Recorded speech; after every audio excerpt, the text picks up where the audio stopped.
Well, I made a promise and I will keep it, no matter how painful it is.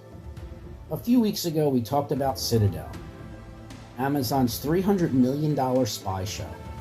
As a brief recap, it stars Richard Madden and Priyanka Chopra Jonas as Citadel agents Mason Kane and Nadia Sin, respectively, with Stanley Tucci and Leslie Mansville among the main cast.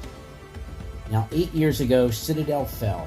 The independent global spy agency tasked with upholding the safety and security of all people was destroyed by a powerful enemy syndicate manipulating the world from the shadows. With Citadel's fall, elite agents Mason Kane and Nadia Sin had their memories wiped as they narrowly escaped with their lives.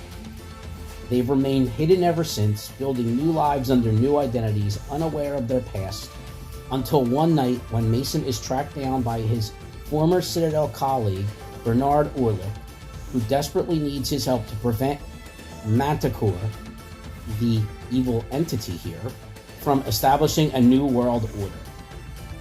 Mason seeks out his former partner Nadia, and the two spies embark on a mission that takes them around the world in an effort to stop Manticore, all while contending with a relationship built on secrets, lies, and a dangerous yet undying love. So after I watched the first two episodes, I said, what this looks like to me is a very expensive show, filled with some quality performers and a very basic, generic, vanilla storyline. And now I'm back a month later to tell you how it went. So, what happened? Did it take off? Did it flounder? Well, neither actually, and that's not a good thing. Yeah, the acting's fine. Madden and Jonas are fine, but they really don't have much in the way of chemistry. Tucci and Mansfield do, but they're not on screen much. They're supporting characters. And the overall plot, boy oh boy, my goodness. If you can't figure it out, then you have never watched a spy movie before. I think the worst thing a show or movie can be is boring. If it's great, it gets praised. If it's terrible, it gets blasted. Hell, even stuff that has been blasted by critics or fans can occasionally catch lightning in a bottle later on and become cult favorites. Everyone now remembers movies like The Rocky Horror Picture Show and Office Space fondly. Both are now considered classics in their genre.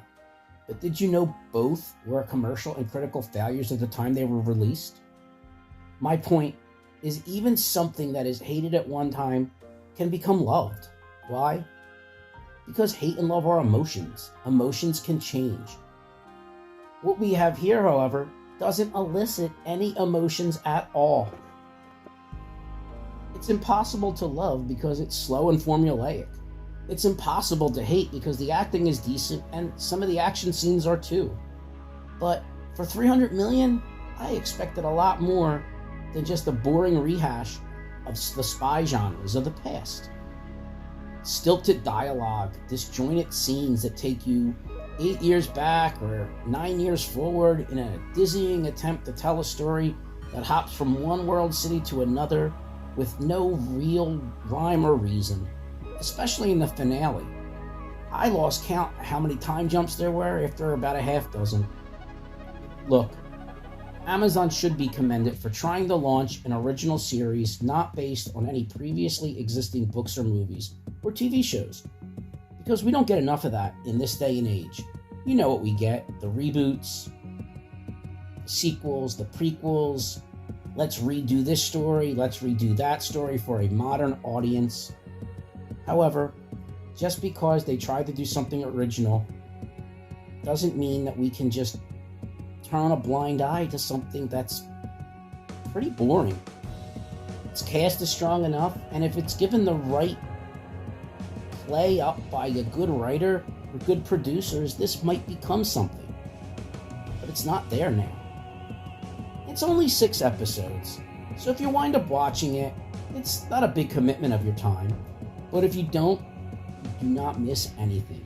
Now, there will be a spin-off of this later next year, also a follow-up season. I just don't know if it's going to be worth anyone's time. We will see. I'll probably watch it, just so I can talk about it. And, as always, and as I say every week, If you like what you heard, click the like button, subscribe, leave a comment. I'll get back to you.